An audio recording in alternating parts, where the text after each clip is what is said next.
मैले आज एउटा स्क्रिन शेयर गरेर आएको छ अच्छा सर आएको छ sir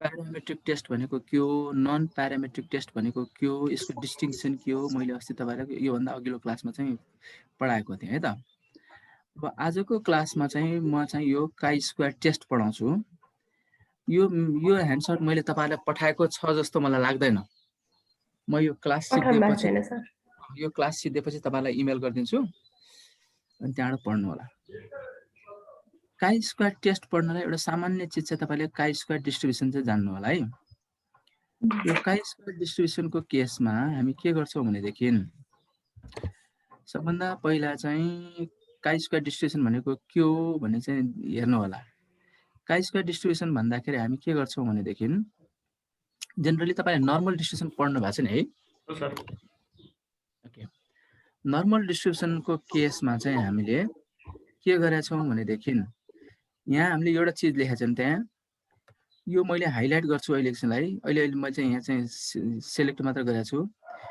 x follows normal distribution with mean mu र variance sigma square भनेर पढ्ने चाहिँ यसरी हो यो चाहिँ पढ्ने कसरी भन्दा x follows normal distribution with mean mu and variance sigma square भनेर चाहिँ हामी पढ्छौं यो पढ्ने बेलामा तपाईले चाहिँ पहिलाको क्लासमा चाहिँ नर्मल डिस्ट्रिब्युसन पढ्नु हुँदाखेरि त्यसको प्रोबेबिलिटी डेन्सिटी फंक्सन भनेर f of x के लेख्नु भयो होला f of x equal to 1 by sigma root over 2 pi भने यस्तो फर्मुला के लेख्नु भयो होला 1 by sigma root over 2 pi हैन e to the power minus half अनि x to the power minus and e to the power minus half अनि x minus mu by sigma को होल स्क्वायर यस्तो चीज चाहिँ तपाईले देख्नु भयो होला पहिला नर्मल डिस्ट्रिब्युसन पढ्नु हुँदा यो चाहिँ हाम्रो चाहिँ नर्मल डिस्ट्रिब्युसनको प्रोबेबिलिटी डेन्सिटी फंक्सन हो जस्तै लेख्नु पर्यो भने हामी f of x भनेर डिनोट गर्छौं है त यो तपाईले ब्याचलर्स लेभलको क्लासमा चाहिँ यो नर्मल डिस्ट्रिब्युसन पढ्नुदा यस्तो देख्नुहुन्छ भनेको f of x equal to 1 by sigma root over 2 pi e to the power minus half x e to the power minus half x e to the power minus half x minus mu by sigma whole square यो चाहिँ probability चाहिँ हाम्रो चाहिँ density function हो है त discrete हो भने हामी प्रोबेबिलिटी मास फंक्सन भन्छौं कन्टिन्युअस हो भने हामी प्रोबेबिलिटी डेन्सिटी फंक्सन भन्छौं त्यसैले यो f of x equal to 1 by sigma root over 2 pi e to the power minus half x minus mu by sigma whole square चाहिँ normal डिस्ट्रिब्युसनको probability density function भएको कारणले हामी अब हिसाब गर्ने बेलामा यो फर्मुला लगाएर हिसाब गर्दैनौं अनि यसलाई हामी चाहिँ स्ट्यान्डर्डाइज फर्ममा लेख्छौं स्ट्यान्डर्डाइज फर्म भनेको के हो भनेदेखि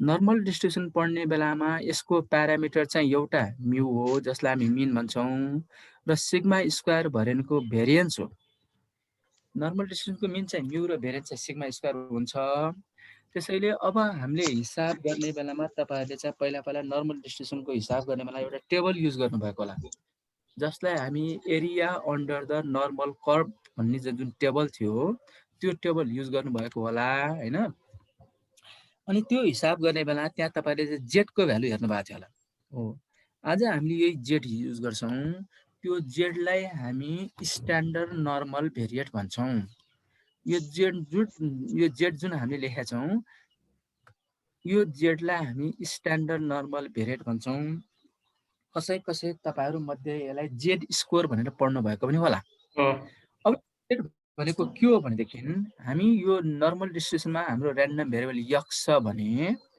यो र्यान्डम भेरिएबल x लाई हामी नयाँ र्यान्डम भेरिएबल z मा हामी ट्रान्सफर्म गर्दै छौं बाइ द ट्रान्सफर्मेसन चाहिँ यो भनेको x minus mu by sigma भन्ने चाहिँ हाम्रो नयाँ र्यान्डम भेरिएबल z हो त्यो र्यान्डम भेरिएबल x लाई चाहिँ हामी यसरी ट्रान्सफर्म गरेका छौं भनेदेखि यो z जुन हामी डिफाइन गर्छौं यसलाई हामी स्ट्यान्डर्ड नर्मल भेरिएट भन्छौं र यसले पनि के गर्छ भन्दा नर्मल डिस्ट्रिब्युसन फलो गर्छ जसको मिन चाहिँ 0 हुन्छ र भेरिएन्स चाहिँ 1 हुन्छ यति चाहिँ जान्नु होला त्यसैले हामीले के भनेको छौँ भन्दाखेरि सबभन्दा पहिला नर्मल डिस्ट्रिब्युसनको जान्नु पर्यो। नर्मल डिस्ट्रिब्युसन पढ्ने बेला हामीले के भन्दा त X follow normal distribution with mean mu र भेरिएन्स सिग्मा स्क्वायर भनेर हामीले पढाएको थियौँ भनेदेखि now we will transform the random variable X to a new random variable z by the transformation x minus mu by sigma. We call it as the standard normal variate. And this standard normal variate also follow the normal distribution with mean 0 and variance 1. यति चाहिँ जान्नु होला। अब आज हामी के गर्छौँ भनेदेखि यो जुन स्ट्यान्डर्ड नर्मल भेरिएट हामीले z equal to x minus mu by sigma हामीले डिफाइन गरेका छौँ, यसलाई स्क्वायर गर्नुभयो भने है, यसलाई स्क्वायर गर्नुभयो भने यसले के डिस्ट्रिब्युसन फलो गर्छ भन्दा काई स्क्वायर डिस्ट्रिब्युसन फलो गर्छ। यसले चाहिँ यसरी लेख्नु है, काई स्क्वायर डिस्ट्रिब्युसन फलो। यो z लाई स्क्वायर गर्नुभयो भने यसले काई स्क्वायर डिस्ट्रिब्युसन फलो गर्छ। यसलाई हामी काई स्क्वायर भेरिएट भन्छौँ विथ 1 डिग्री अफ फ्रिडम भन्छौँ। त्यसैले यसको डिग्री अफ फ्रिडम चाहिँ 1 हुन्छ भन्ने है त, यो चिज जान्नु होला। अब यति भइसकेपछि अब हामीसँग एउटा यक्स भयो भनेदेखि त एउटा चाहिँ काई स्क्वायर भेरिएट आउने भयो, अर्को यक्स भयो भने दुईटा आउने भयो, अर्को यक्स भयो भने तीनवटा आउने भयो, n वटा भयो भनेदेखि हामी के लेख्छौँ भन्दाखेरि त्यो बेला काई स्क्वायर चाहिँ this is the sum of the standard normal भेरिएटको स्क्वायरको हो। त्यहाँ स्ट्यान्डर्ड नर्मल भेरिएटको स्क्वायरको समहरू चाहिँ यति जुन हुन्छ यति लेख्छौँ। यसलाई पनि हामी काई स्क्वायर डिस्ट्रिब्युसन फलो गर्छ, तर यसको डिग्री अफ फ्रिडम चाहिँ n हुन्छ भनेर जान्नु होला। र अघि मैले चाहिँ नर्मल डिस्ट्रिब्युसनको प्रोबेबिलिटी डेन्सिटी फङ्सन यति हुन्छ भनेर लेखेको थिएँ भनेदेखि अब काई स्क्वायर डिस्ट्रिब्युसन हो भनेदेखि त्यसको चाहिँ प्रोबेबिलिटी डेन्सिटी फङ्सन कति हुन्छ भन्दा एफ अफ एक्सले दिन्छ 1/2 n by 2। यो सिम्बल चाहिँ रुट होइन है, यो चाहिँ गामा हो, gamma of n by 2 e to the power minus x by 2 x को पावर n by 2 minus 1 भन्ने यो फर्मुला चाहिँ तपाईले जान्नु होला। This is the probability density function of the chi square distribution with n degree of freedom. यति काम चाहिँ तपाईले चाहिँ बेसिक कन्सेप्ट मात्रै जान्नु होला है। हाम्रो अहिले पढ्नको लागि यो चीज चाहिँ चाहिदैन। काई स्क्वायर डिस्ट्रिब्युसन भनेको के हो भन्ने जान्नको लागि चाहिँ मात्र यो यति 3-4 भूमिका बनाएको हो यो यहाँदेखि यहाँसम्म, तर बुझिराख्नु होला। अब आज हामीले पढ्ने चाहिँ के हो भन्दाखेरि काई स्क्वायर डिस्ट्रिब्युसनमा अब यसलाई कसरी डिफाइन गर्छौं भनेदेखि यहाँ सुरु गर्छौं। अब जनरली काई स्क्वायर डिस्ट्रिब्युसन जुन हामीले युज गरेका छौं अथवा त्यो बेलामा अब आजको केसमा चाहिँ हामीले हाइपोथेसिस टेस्टिङको कन्सेप्टबाट पढ्न खोजिरहेका छौं। हाइपोथेसिस टेस्टिङको कन्सेप्टबाट पढ्न खोज्दा हामीलाई टेस्ट स्ट्याटिस्टिक चाहिन्छ हैन। हामीले हिजो अस्ति पढ्दाखेरि हामीले टी टेस्ट भन्ने पढाएको थियौं। त्यो टी टेस्ट भनेको एउटा टेस्ट स्ट्याटिस्टिक्स हो। त्यसैले आजको टेस्ट स्ट्याटिस्टिक चाहिँ के हुन्छ भन्दा काई स्क्वायर हुन्छ, यो चाहिँ जान्नु होला। अब जुन हामीले पढ्न खोज्दै छौं यो काई स्क्वायर भन्ने यसले के मेजर गर्छ भन्दाखेरि यसले जनरली मेजर गर्ने भनेको इट्स मेजर्स द डिस्क्रिपेन्सी भन्नुस् अथवा डिफरेन्स भन्नुस् between the observe and the expected frequency भन्छ। त्यसैले काई स्क्वायरले मेजर गर्न खोजेको चीज के हो भन्दाखेरि अब्जर्भ फ्रिक्वेन्सी र एक्सपेक्टेड फ्रिक्वेन्सी बीच चाहिँ डिफरेन्स छ कि छैन भन्ने हामी मेजर गर्छौं। त्यो भनेको के हुन्छ भनेदेखि यो अब्जर्भ फ्रिक्वेन्सीलाई तपाईहरुले चाहिँ अर्को भाषामा भन्नुभयो भने एक्सपेरिमेन्टल फ्रिक्वेन्सी पनि भन्न सक्नुहुन्छ है। यो अब्जर्भलाई हामी एक्सपेरिमेन्टल पनि भन्न सक्छौं। एक्सपेरिमेन्टल फ्रिक्वेन्सी भने पनि हुन्छ अथवा अब्जर्भ फ्रिक्वेन्सी भने हुन्छ। यो चाहिँ भयो अब्जर्भ फ्रिक्वेन्सी। अर्को चाहिँ के हुन्छ भन्दा एक्सपेक्टेड फ्रिक्वेन्सी भन्ने छ। यो एक्सपेक्टेड फ्रिक्वेन्सीलाई तपाईहरु थ्योरिटिकल फ्रिक्वेन्सी पनि भन्न सक्नुहुन्छ। त्यसैले हामीले एक्सपेरिमेन्ट परफर्म गरेको र थ्योरीबाट आएको रिजल्टमा कतिको फरक छ त्यो हेर्ने काम, कतिको डिफरेन्स छ त्यो हेर्ने काम चाहिँ काई स्क्वायर स्ट्याटिस्टिक्सले गर्छ। यो चाहिँ जान्नु होला। त्यसैले मैले के भने भन्दाखेरि यो अब्जर्भ फ्रिक्वेन्सी भन्छ हामी। अब्जर्भ भनेकोलाई हामी एक्सपेरिमेन्टल फ्रिक्वेन्सी भने पनि हुन्छ अथवा यो एक्सपेक्टेड फ्रिक्वेन्सीलाई हामी थ्योरिटिकल फ्रिक्वेन्सी भन्न पनि सक्छौं। त्यसैले एक्सपेरिमेन्टल फ्रिक्वेन्सी र थ्योरिटिकल फ्रिक्वेन्सी बीच चाहिँ कस्तो फरक छ त्यो हामी हेर्न सक्छौं हैन। अथवा अर्को भाषा भन्दा अब्जर्भ फ्रिक्वेन्सी र एक्सपेक्टेड फ्रिक्वेन्सी बीच चाहिँ डिफरेन्स छ कि छैन त्यो टेस्ट गर्ने काम केले गर्छ भन्दाखेरि काई स्क्वायर टेस्टले गर्छ। यति चीज चाहिँ जान्नु होला। त्यसैले यहाँ नोटेसन लेख्दा काई स्क्वायरको सिम्बल यो भयो। हामी यक्स लेखे जस्तो गर्छौं तर यो एक्ज्याक्टली यक्स हैन हैन। हामी पहिला यसो लेख्यौं अनि यस्तो गर्छौं अनि त्यसपछि यो काई भयो अनि माथि स्क्वायर भयो त्यो भयो। त्यसैले यो चाहिँ के हुन्छ भन्दा यो अब्जर्भ फ्रिक्वेन्सी भयो ओ भन्ने भयो, ई भनेको एक्सपेक्टेड फ्रिक्वेन्सी भयो र पहिला के गर्नुहोस् भन्दाखेरि तपाईँहरूलाई चाहिँ अब्जर्भ फ्रिक्वेन्सी डाटामा दिएको हुन्छ, यो एक्सपेक्टेड फ्रिक्वेन्सी तपाईँले निकाल्नुपर्छ, त्यो निकालिसकेपछि O minus E whole square by E गर्नुहोस् पहिला, त्यति गरेपछि त्यसको टोटल लिनुभयो भने जुन टोटल भ्यालुज आउँछ त्यो चाहिँ काई स्क्वायरको भ्यालुज हुन्छ। भन्नु मतलब हामी के गरेका छौँ भन्दाखेरि यो O1 भनेको पहिलो अब्जर्भ फ्रिक्वेन्सी भयो, यो O1 को हामी एक्सपेक्टेड फ्रिक्वेन्सी निकाल्छौँ जसलाई हामी E1 ले डिनोट गर्छौँ, अनि O माइनस ई गर्नु होला, त्यसलाई स्क्वायर गर्नु होला, त्यति गरिसकेपछि बल्ल अनि यो एक्सपेक्टेडले डिभाइड गर्नु होला। पहिलो पार्ट यति हुन्छ। अब यही तरिकाले जतिवटा अब्जर्भेसन्सहरू छन्, अब्जर्भ फ्रिक्वेन्सीहरू छन्, त्यही अनुसार एक्सपेक्टेड निकाल्दै गर्दा जोड्दै जानुहोस्, यति गरेपछि यसको टोटल जुन आउँछ यो भनेको काई स्क्वायरको भ्यालुज हुन्छ। अब यो एक्सपेक्टेड फ्रिक्वेन्सी कसरी निकाल्ने भन्ने सिकाउँछ। त्यसैले यो अब्जर्भ फ्रिक्वेन्सीलाई तपाईहरु एक्सपेरिमेन्टल फ्रिक्वेन्सी भन्न सक्नुहुन्छ अथवा एक्चुअल फ्रिक्वेन्सी पनि भन्न सक्नुहुन्छ। यो एक्सपेक्टेड फ्रिक्वेन्सीलाई तपाईहरु थ्योरेटिकल फ्रिक्वेन्सी पनि भन्न सक्नुहुन्छ। यति चाहिँ जान्नु होला। अब यो काई स्क्वायर टेस्ट पढ्ने बेला, काई स्क्वायर डिस्ट्रिब्युसन पढ्ने बेलामा हामीले कर्व हेर्यो भनेदेखि यता हेर्नुस् त यहाँ रातो कर्वको डिग्री अफ फ्रिडम चाहिँ 2 भनेको छ। हामीले हिजो अस्ति पढाएको थियौं डिग्री अफ फ्रिडम भनेको फ्री अफ चोइस भनेको थियौं हामीले, जसलाई हामी न्यूले डिनोट गर्छौं। न्यू भनेको n-1 हो हामीले भनेको थियौं।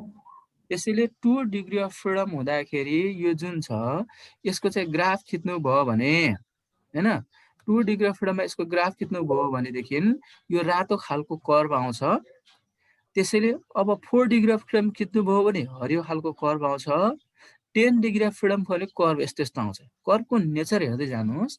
कर्वको नेचर हेर्दै जाँदाखेरि जति डिग्री अफ फ्रिडम चाहिँ बढ्दै गएको हुन्छ त्यो कर्वको शेप चाहिँ नर्मल डिस्ट्रिब्युसनको कर्वहरु जस्तो देखिन आउँछ। यति चाहिँ जान्नु होला है त कर्व हेर्यो भने। त्यसैले जनरली हामी काई स्क्वायर जुन डिस्ट्रिब्युसन पढ्छौं अथवा काई स्क्वायर टेस्ट पढ्छौं त्यो चाहिँ के हुन्छ भन्दाखेरि पोजिटिभली स्क्यूड हुन्छ। पोजिटिभली स्क्यूड भनेको the curve has a longer tail on the right side। हरियोमा अझ प्रष्ट देखाउँछ। त्यसैले the curve has a longer tail on the right side भने हामी त्यसलाई पोजिटिभली स्क्यूड भन्छौं। अब कर्व हेर्नुभयो भने यस्तो होला। अब दोस्रो पार्टमा जाँदाखेरि डिग्री अफ फ्रिडमको कुरा गर्दाखेरि डिग्री अफ फ्रिडम भनेको हामीले फ्री अफ चोइस भनेका छौं। फ्री अफ चोइसमा हिजो अस्ति टी टेस्ट पढ्दाखेरि डिग्री अफ फ्रिडममा मैले पढाउने बेला चाहिँ त्यसलाई न्यूले डिनोट गर्छ र डिग्री अफ फ्रिडम भनेको n-1 हुन्छ भनेको थिएँ मैले। अनि अर्को चीज पनि मैले भनेको थिएँ, सधैं डिग्री अफ फ्रिडम n-1 पनि हुँदैन। कुनै कन्डिसन्सहरु दियो भनेदेखि, कन्स्ट्रेन्टहरु दियो भनेदेखि डिग्री अफ फ्रिडमको भ्यालु चेन्ज हुन्छ भनेको थिएँ मैले। त्यसैले test of significance of single मिनमा तपाईहरुको डिग्री अफ फ्रिडम n-1 थियो। टेस्ट अफ डिफरेन्स अफ 2 मिन्समा चाहिँ डिग्री अफ फ्रिडम चाहिँ n1 + n2 - 2 गर्नु भएको थियो हैन। अनि कुनै कन्डिसन्सहरु छन् भनेदेखि, कन्स्ट्रेन्टहरु दिएको छन् भनेदेखि त्यो भने डिग्री अफ फ्रिडम चाहिँ चेन्ज हुन्छ भनेको थियो। तर इन जनरल चाहिँ डिग्री अफ फ्रिडम चाहिँ n-1 हो। अब हामीलाई यो जुन चाहिँ तपाईको लेभलमा पढ्नु परेको छ त्यो बेला चाहिँ हामी कन्टिन्जेन्सी टेबलको रूपमा हामी डाटाहरु प्रेजेन्ट गरेका हुन्छ। कन्टिन्जेन्सी टेबल भनेको के हो भनेदेखि दिएको डाटाहरुलाई रो अथवा कोलममा राखेर टेबलमा प्रेजेन्ट गर्ने हो। रो अथवा कोलममा राखेर टेबलमा प्रेजेन्ट गर्ने भने जस्तै यहाँ हेर्नु एउटा टेबल आएको छ, यो टेबल एउटा कन्टिन्जेन्सी टेबल हो है त। यो टेबल एउटा चाहिँ के भन्दा कन्टिन्जेन्सी टेबल हो। यहाँ दिएको डाटाहरुलाई रो अथवा कोलममा प्रेजेन्ट गरिएको छ। यहाँ एउटा भेरिएबल छ ए भन्ने भेरिएबल छ जसको चाहिँ 2 वटा क्याटेगोरी छ अथवा 2 वटा लेभल छ भन्न हामी सक्छौं। अर्को भेरिएबल हामीसँग बी भन्ने छ, बी को पनि 2 वटा लेभल अथवा 2 वटा क्याटेगोरी छ हामी भन्न सक्छौं। यो चाहिँ त्यसैले यो भेरिएबलहरु जुन छन् यिनीहरुको लेभल अथवा क्याटेगोरीमा आएको अब्जर्भेसन्सहरुलाई हामी यसरी टेबलमा प्रेजेन्ट गर्न सक्छौं। यस्तो खालको टेबललाई हामी कन्टिन्जेन्सी टेबल अथवा क्रस टेबुलेसन पनि भन्छौं। क्रस टेबुलेसन भन्नुस् अथवा कन्टिन्जेन्सी टेबल भन्नुस् एउटै हो। अहिले चाहिँ के छ भन्दाखेरि 2 वटा भेरिएबल छ र 2 वटा क्याटेगोरी छ भनेदेखि यसलाई हामी 2x2 कन्टिन्जेन्सी टेबल भन्छौं। यस्तो खालको टेबललाई हामी 2x2 कन्टिन्जेन्सी टेबल भन्छौँ। यो जानिराख्नु होला है त। तर सधैँ टेबल 2x2 कन्टिन्जेन्सी टेबल पनि हुँदैन, त्योभन्दा बढी पनि हुनसक्छ। जस्तै यहाँ एउटा टेबल हेर्नुभयो भने, यहाँ क्वेसन नम्बर 3 को टेबल हेर्नुभयो भने यहाँ के छ भनेदेखि रोमा तपाईँहरूको के राखेको छ भने डिजिजको कन्डिसन छ त, ब्लड के चिराखेको छ यहाँ होइन। रो भनेको यहाँ चाहिँ सिभर, मोडरेट, माइल्ड भनेर राखेको छ। कोलममा तपाईँको ब्लड ग्रुप ओ, ए, एबी यस्तो भनेको छ। यहाँ भनेको के भन्दाखेरि 3वटा रो र 4वटा कोलममा डाटाहरूलाई प्रेजेन्ट गरेको छ। यसलाई हामी क्रस टेबुलेसन अथवा कन्टिन्जेन्सी टेबल भन्छौँ है त। यति जान्नु होला। जब यस्तो हुन्छ भनेदेखि यो बेलामा डिग्री अफ फ्रिडम चाहिँ कसरी दिन्छ भन्दा number of rows -1 into number of column -1 भन्ने फर्मुलाले दिन्छ। यति चाहिँ अहिलेको चाहिँ आज पढ्नको लागि जान्नु होला। त्यसैले जब तपाईँहरूको कन्टिन्जेन्सी टेबल हुन्छ, कन्टिन्जेन्सी टेबल भएको ठाउँमा अथवा क्रस टेबुलेसनमा हाम्रो चाहिँ डिग्री अफ फ्रिडमलाई हामीले न्यूले डिनोट गर्छौँ। यो न्यू भनेको के हो भन्दाखेरि number of rows -1 into number of column -1 हुन्छ। जस्तै अघि मैले तपाईँहरूलाई पहिलोचोटि टेबल देखाएँ, त्यो टेबलमा 2वटा रो र 2वटा कोलम छ भनेदेखि आरको भ्यालु 2 राख्नुहोस् होइन। 2वटा रो छ भने आर 2 - 1 हुने हो, 2टा कोलम छ भने 2 - 1 हुने भयो। त्यसैले यसको डिग्री अफ फ्रिडम भनेको कति आउने हो भन्दाखेरि 2x2 कन्टिन्जेन्सी टेबलको डिग्री अफ फ्रिडम चाहिँ 1 आउँछ। यहाँसम्म जान्नु होला है त। यहाँसम्म मलाई कसरी के सोध्नु छ तपाईँहरूले? त्यो ग्राफको बारेमा अलिकति फेरि एकचोटि भनिदिनुहोस् न। जेनरली हामी ग्राफ बनायो भने काई स्क्वायर डिस्ट्रिब्युसनको ग्राफहरू हेर्नु खोज्यो भने यस्तो कर्भहरू आउँछ भनेको डिग्री अफ फ्रिडम चेन्ज हुँदै जाँदा कर्भको प्याटर्न चाहिँ चेन्ज हुन्छ भने देखाउनु खोजेँ मैले होइन। जब डिग्री अफ फ्रिडम चाहिँ 10 छ भनेको जब स्याम्पल साइज अथवा नम्बर अफ अब्जर्भेसन तपाईँको लार्ज हुँदै जान्छ, यो कर्भ त अहिले यस्तो आएको छ, निलो कर्भ यस्तो आएको छ भनेदेखि यो चाहिँ केमा भन्दा नर्मल कर्भ हामीले हामीले यस्तो खालको कर्भ पढ्थ्यौँ भने त्यस्तोतिर 10 हुन खोज्छ भनेको यो। अहिले टेन्टेटिभली यसको ग्राफ चाहिँ यस्तो आउँछ देखाएको मात्रै है त,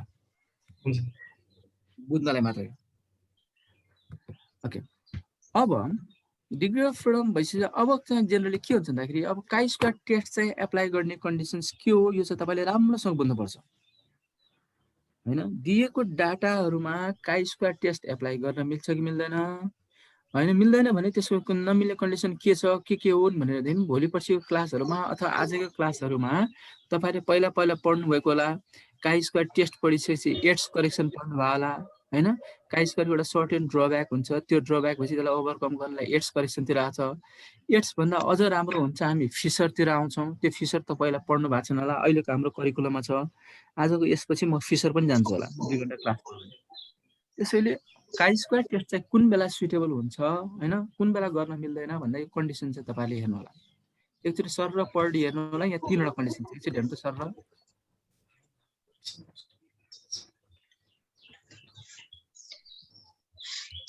पहिलो कन्डिसनमा चाहिँ के छ भन्दाखेरि the total number of observation must be large भनेको छ। हिजो अस्तिको केसमा चाहिँ हामीले लार्ज स्याम्पल टेस्ट पनि पढाएको छौँ, स्मल स्याम्पल टेस्ट पनि पढाएको छौँ। त्यसैले लार्ज स्याम्पल भनेको कति हो भनेदेखि स्याम्पल साइज 30 भन्दा बढी भएकोलाई हामी लार्ज भन्ने भनेको थियौँ हो किन। 30 भन्दा बढी भएकोलाई हामी लार्ज भन्ने भनेको थियौँ। 30 अथवा भन्दा कम भयो भने स्मल युज गर्ने भनेको थियौँ। त्यसैले त्यो जुन चाहिँ स्याम्पल साइज छ जेनरली काई स्क्वायर चाहिँ यसले राम्रो रिजल्ट दिन्छ कुन बेला भन्दाखेरि यनको भ्यालु चाहिँ 50 अथवा 50 भन्दा बढी भयो भने यसले राम्रो रिजल्ट दिन्छ भनेको एउटा। अर्को कुरो के हो भन्दाखेरि यो काई स्क्वायर चाहिँ टेस्ट स्ट्याटिस्टिक हो। टेस्ट स्ट्याटिस्टिकले कहिले पनि पपुलेसनको प्यारामिटर भ्यालु चाहिँ इस्टिमेट गर्दैन है त। यो चाहिँ युज चाहिँ गर्न सक्छौँ हामी।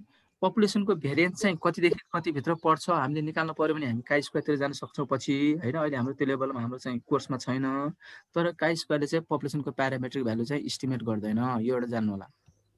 र यसको मेन काई स्क्वायरमा चाहिँ जान्नुपर्ने चिज चाहिँ यो नम्बर 3 को होइन। यहाँ हेर्नुभयो भने यो चाहिँ राम्रोसँग बुझ्नु होला। No theoretical cell frequency should be less than 5 भनेको छ। No theoretical cell frequency should be less than 5 भनेको थ्योरिटिकल फ्रिक्वेन्सीलाई हाम्रो भाषामा अर्को भाषामा हामी एक्सपेक्टेड फ्रिक्वेन्सी पनि भन्छौँ भनेको थियौँ है त। एक्सपेक्टेड फ्रिक्वेन्सी चाहिँ तपाईको चाहिँ 5 भन्दा कम हुनुहुन्न, यो चाहिँ जान्नु होला। भोलि पर्सि तपाईहरुले चाहिँ म्यानुअली गर्नु होला, जाँचको लागि त तपाईहरुले म्यानुअली गर्नै पर्यो हैन। होइन भनेदेखि भोलि पर्सि कुनै सफ्टवेयर युज गर्दाखेरि तपाईहरु कन्टिन्जेन्सी टेबल अथवा क्रस टेबुलेसन बनाउन सक्नुहुन्छ। काई स्क्वायर टेस्ट रन गर्न खोज्नुभयो भने काई स्क्वायरको भ्यालुजहरु पनि दिन्छ, टेबल पनि बनाइन्छ, त्यहाँ अब्जर्भ फ्रिक्वेन्सी पनि देखाउँछ, एक्सपेक्टेड फ्रिक्वेन्सी पनि देखाउँछ। त्यसैले त्यो कुनै एउटा एक्सपेक्टेड सेलको फ्रिक्वेन्सी चाहिँ 5 भन्दा सानो भयो भने त्यो बेलामा काई स्क्वायरले राम्रो रिजल्ट दिदैन, यो जान्नु होला। त्यसैले हामी अर्को चाहिँ टेस्ट कुन चाहिँ छ त्यसमा जान्छौं। जब कुनै एक्सपेक्टेड सेलको फ्रिक्वेन्सी 5 भन्दा सानो हुन्छ त्यो बेला हामी के गर्नुपर्छ भने हामी त्यसलाई एडजस्टमेन्ट गर्नुपर्छ। त्यो एडजस्टमेन्टलाई हामी वर्ड चाहिँ हामी पुल भनेर भन्छौं है त। यो पुल गर्ने भनेको के हो भनेदेखि जुन चाहिँ सेलको फ्रिक्वेन्सी 5 भन्दा सानो छ त्यसलाई चाहिँ 5 अथवा 5 भन्दा ठूलो भएको फ्रिक्वेन्सीमा लगेर जोड्ने। त्यसैले जुन चाहिँ सेलको फ्रिक्वेन्सी 5 भन्दा सानो छ त्यसलाई चाहिँ 5 अथवा 5 भन्दा ठूलो भएको फ्रिक्वेन्सीमा लगेर जोड्ने। तर त्यो फ्रिक्वेन्सी के हो भन्दा सक्सिडिङ अथवा प्रिसिडिङकोमा जोड्ने, जहाँ मलाई त्यहाँ जोड्न पाइदैन। त्यसैले 5 भन्दा अगाडि ठूलो चाहिँ त्यहाँ ठूलो फ्रिक्वेन्सी छ त्यसमा लगेर जोडे पनि भयो। 5 भन्दा चाहिँ पछाडिपट्टि ठूलो फ्रिक्वेन्सी छ भने पछाडि लगेर जोडे पनि यही जोड्नु पर्छ भन्ने छैन, जता लगेर जोड्दा पनि हुन्छ, ताकि त्यो 5 अथवा 5 भन्दा ठूलोमा लगेर जोड्नु पर्यो। के जोड्नु पर्यो भन्दाखेरि त्यो एक्सपेरिमेन्टल फ्रिक्वेन्सी चाहिँ थ्योरेटिकल फ्रिक्वेन्सी चाहिँ 5 भन्दा सानो भयो मात्र जोड्ने हो। त्यसरी जोड्यो भनेदेखि अब हाम्रो के हुन्छ भन्दा अब्जर्भ फ्रिक्वेन्सी पनि घट्छ। अब्जर्भ फ्रिक्वेन्सी घटिसकेपछि हाम्रो डिग्री अफ फ्रिडममा नि हामी एडजस्ट गर्नुपर्छ। यो चीज चाहिँ तपाईले जान्नु होला है त। अहिलेको लागि म कहाँ चाहिन्छ त्यो चीज भन्छु, अहिले खास त हामीलाई चाहिदैन, किन यो जनरली युज हुने भनेको चाहिँ chi square test for goodness of फिटमा चाहिँ युज हुन्छ। यो हाम्रो टेस्ट अफ इन्डिपेन्डेन्समा नि युज नहुने त भने होइन, तर हामी सिधै फर्मुला गर्न सक्छौं। त्यो बेला चाहिँ कहीँ चाहियो भने हामी एडजस्टै गर्छौं। ओके, त्यो का कन्डिसन युज हुन्छ म भनौँ। अब काई स्क्वायर टेस्ट पढ्ने बेलामा त्यसको एप्लिकेसन्सहरु धेरै छन्। यो एप्लिकेसन्समा एउटा हुन्छ test of goodness of fit, यो जुन चाहिँ तपाईले ब्याचलर्स लेभलमा पढिसक्नु भयो होला।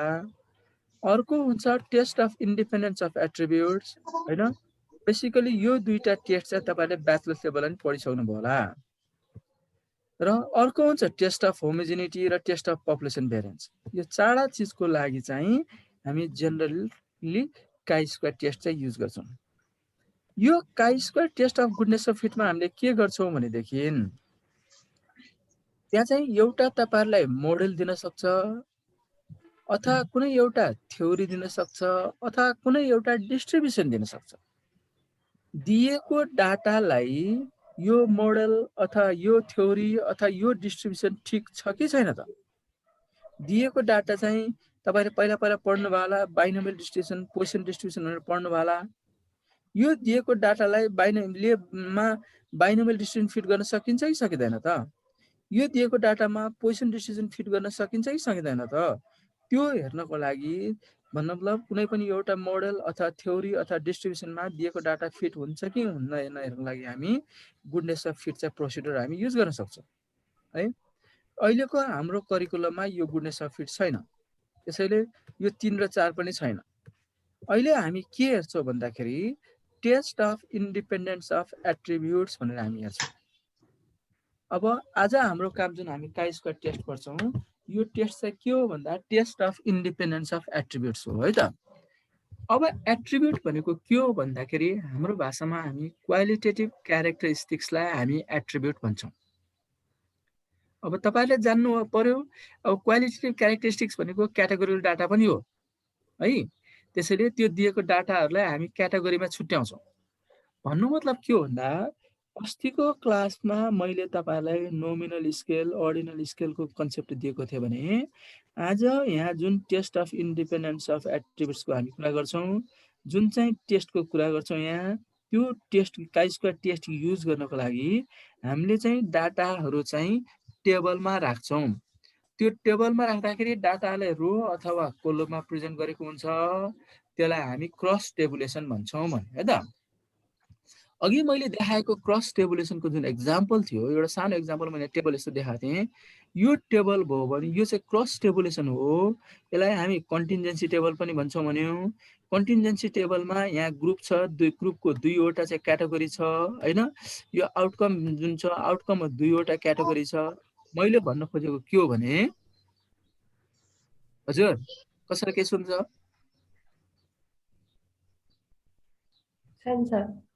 ओके, यो 2वटा क्याटेगोरी छ भने यो जुन चाहिँ क्याटेगोरीमा तपाईहरु भेरिएबल मेजर गर्नुहुन्छ, यो चाहिँ नोमिनल स्केलमा मेजर गरे हुनुपर्छ है त। त्यसैले काई स्क्वायर टेस्टमा चाहिँ हाम्रो 2वटा भेरिएबल ल्याएको छ नि त। एउटा यतातिर ग्रुप देखिया छ, अर्कोतिर आउटकम देखिया छ।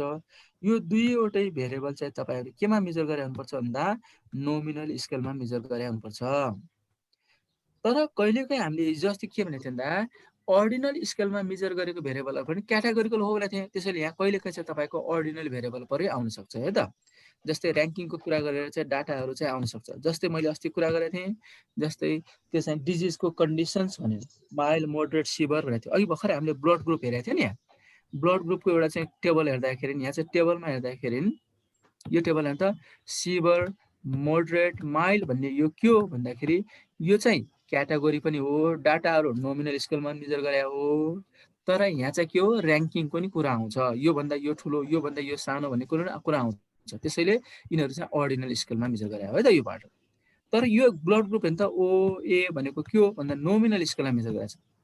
त्यसैले तपाईले के विचार गर्नु पर्यो भन्दा काई स्क्वायर टेस्ट युज गर्ने बेलामा जुन चाहिँ हाम्रो भेरिएबलहरु लिन्छौं तिनीहरु आइदर नोमिनल अथवा अर्डिनल स्केलमा मेजर गरे हुनुपर्छ भन्ने चाहिँ जान्नु पर्यो है त। नोमिनल अथवा अर्डिनल स्केलमा मेजर गरिसकेपछि त्यहाँबाट आएको भ्यालुजहरु यो जुन अब्जर्भेसन छ यो चाहिँ फ्रिक्वेन्सी हो। यहाँ दिएको यो डाटाहरु चाहिँ यो फ्रिक्वेन्सी हो। म एकछिनमा आउँछु। त्यसैले अब हामी के गर्छौं भनेदेखि टेस्ट अफ इन्डिपेन्डेन्स अफ एट्रिब्युट्समा यो जुन 2वटा भेरिएबल हामी लिइरहेका छौं, यो 2वटा भेरिएबल बीच चाहिँ एसोसिएसन छ कि छैन त यो हेर्ने काम चाहिँ केले गर्छ भन्दाखेरि chi square test for independence of एट्रिब्युट्सले गर्छ। अब तपाईहरुले पहिला पहिला कोरिलेसन पनि पढ्नु भयो होला है त। यदि डाटाहरु कन्टिन्युअस छन् भने तिनीहरु बीच कस्तो खालको रिलेसनशिप छ हेर्नु पर्यो भने तपाईहरु कोरिलेसन एनालाइसिसतिर जानु होला। कन्सेप्ट क्लियर गर्नुस् है। यदि तपाईको डाटाको नेचर चाहिँ कन्टिन्युअस छ, जब तपाईको कोरिलेसन गरेपछि त्यहाँ 2वटा भेरिएबल आउँछ, एउटा भेरिएबल x हुन्छ, अर्को भेरिएबल y हुन्छ, त्यो 2वटै भेरिएबल चाहिँ कन्टिन्युअस भेरिएबल हो, क्वान्टिटेटिभ भेरिएबल हो भनेदेखि त्यो बेला तिनीहरु बीच चाहिँ कस्तो खालको रिलेसनशिप एक्जिस्ट भएको छ त हेर्नु पर्यो भने हामी कोरिलेसन एनालाइसिसमा जान्छौं। एक तर अस्ति डाटा के हुन्छ क्वान्टिटेटिभ नभए क्वालिटेटिभ पनि हुन्छ भने जस्तै क्याटेगोरिकल डाटाहरु हुन्छ भने हामीले क्याटेगोरिकल डाटाहरुको एनालाइसिस गर्नु पर्यो भने 2वटा भेरिएबल बीच चाहिँ त्यहाँ चाहिँ रिलेसनशिप छ कि छैन, एसोसिएसन छ कि छैन हेर्नु पर्यो भने अब तपाईहरु चाहिँ काई स्क्वायर टेस्ट जानुपर्छ। यतिसम्म बुझ्नु भएको छ?